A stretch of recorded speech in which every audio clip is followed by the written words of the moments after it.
Earth, our tiny home. It is 1:30 a.m., and little Johnny could not sleep. The 10-year-old had learned in school the previous day a concept he just could not grasp in his growing mind. Mr. Charles, his teacher, had given the class a lecture that consumed his mind. Curiously and quietly, he rolled out of the bed and opened his window and gazed up at the stars twinkling magically in the sky. He finally locates his target, Alpha Centauri, our nearest visible star. Sure, on any given night, there are many, many visible stars. But this binary star system is the closest to our planet that we can see with our own naked eye. Mr. Charles had held up a P in the class and gave all of us a chance to guess how far away Alpha Centauri would be if that P was our sun. After a few moments of the students shouting random answers and random guesses, Mr. Charles finally explains.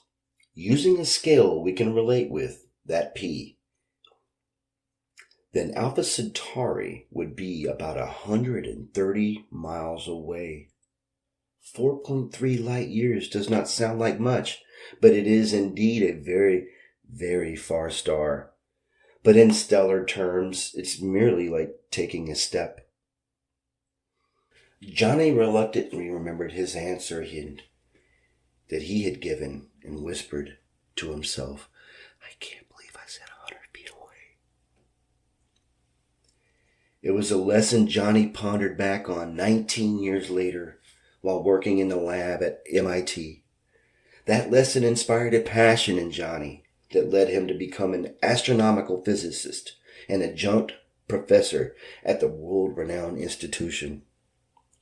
As the now Professor Johnny was preparing his speech for a 7th grade science class he was invited to, he thought of a new demonstration of scale. He arrived and was introduced by the teacher, and after a few Q&As, the question of how far away stars are was asked.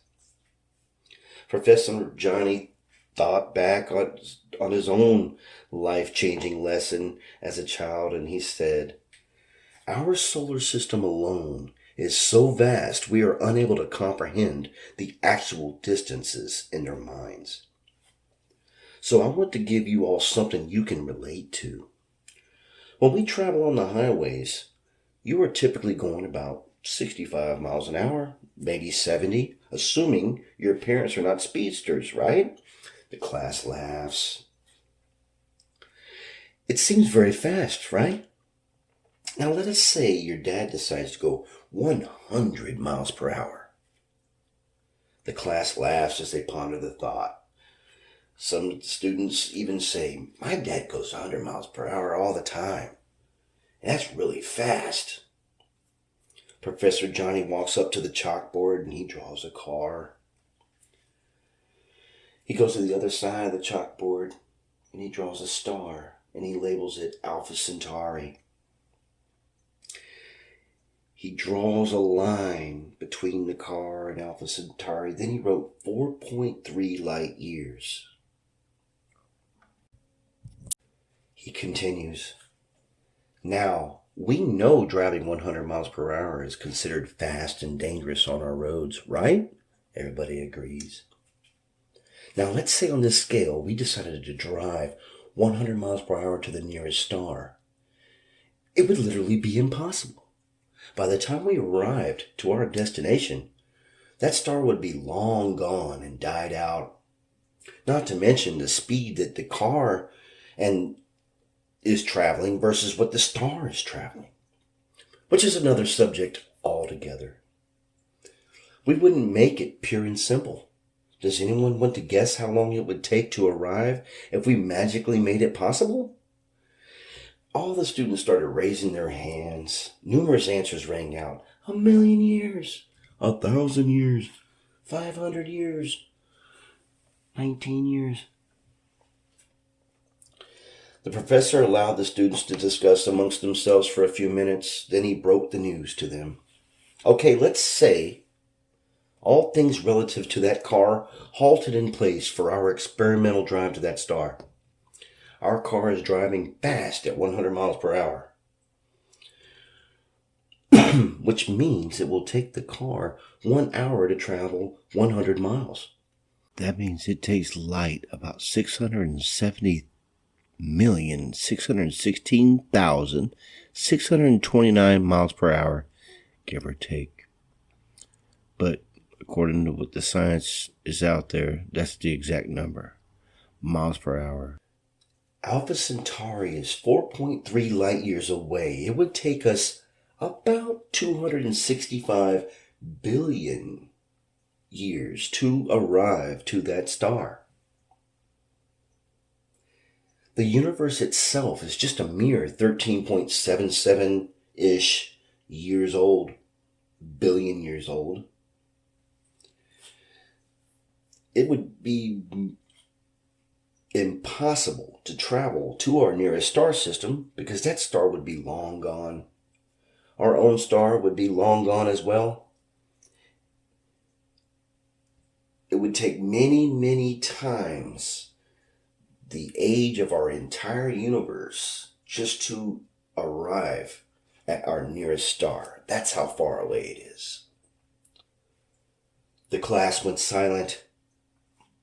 Their hopes of one day being around to see pictures of another star system up close vanished. Their teacher had told them all year that Professor Johnny and MIT was working on plans and that one day we would reach another star system. This angered the 7th graders, and they felt they were tricked. Then chaos ensued. One child named Tommy began vomiting profusely all over the Alice's back as she sat in front of him. She screamed in shock, and as she felt the warmth of the colorful, gooey remnants of Trix cereal begin to seep into her clothing and run down the crack of her back. There was a commotion on the other side of the room as another group of kids grabbed their teacher and pinned her to her office chair, gagging her with a sock. Another student pressed play on the TV and turned the volume all the way up, blasting the theme to Sesame Street. A slow but steady chant began to permeate the room as the kids mysteriously broke out in unison. Broken dreams, broken dreams, broken dreams. The chant began to get louder and grew more and more resonant. Someone threw a chair across the room, breaking the main window that gazes upon the sunny, manicured campus 3 stories down. The occasional muffled screams of their teacher complemented the opening credits of Sesame Street nicely as the students began rolling their teacher towards the window. At this point, the jubilant professor turned and began making his way with a smile to exit the classroom. The students all paused and said, "Have a good day, Professor. Thank you for the wisdom. Goodbye." The professor's smile got wider as he knew he had done his duties and obliterated their dreams of seeing the stars.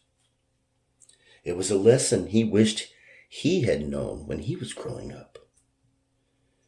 As he walked out the door and down the hallway, the sounds of the chants faded, and the further he walked away, it got quieter and quieter in his rear. Alas, the only sound that could be heard was his footsteps echoing through the hallways.